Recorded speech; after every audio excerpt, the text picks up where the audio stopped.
Maar ek wil eerstens vir hierdie pragtige mens hier langs my dankie sê. dat sy saam met my is. Ek wil iets noem, daar's baie mense wat graag in 'n bediening wil wees en streef na dit. Baie manne wil ook groot predikers word, magtige ouens. Maar as hierdie mens wat jou vrou is nie saam met jou is nie, hardloop jy reisies vir Mahala. Daai ouens sukkel, hulle struggle. Terwyl ek na hierdie pragtige mens kyk, toe kom ek agter, ek sal nie soos daai Amerikaner daai verskoning kan hê nie. As ek nou wil in die boondoes invaar en daar in die Kongo gaan sit, daar was dit Suid-Afrika daai magtige oorlog nou laas jaar gewen het, met hy 2.500 troepe waarvan 300 swanger teruggekom het, sal sy gaan. Sy sal dalk nie saamstem nie, maar as ek sien dan bestuur sy nog die kar. Baby, ek wil vir jou sê dankie. Die Here het haar vir my gegee. God het hierdie mens, hy was my goed, ek kan sê, hy was my goedgesind.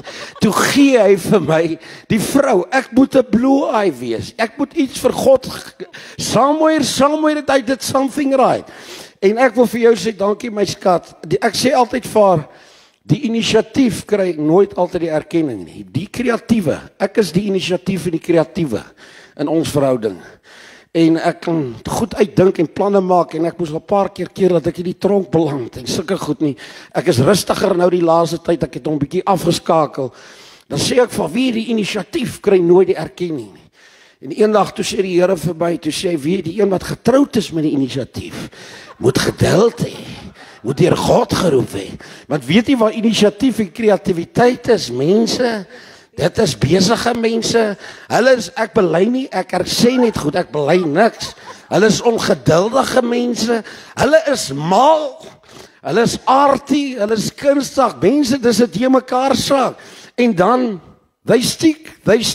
So baby, I love you. I love you. Keep this on camera, please.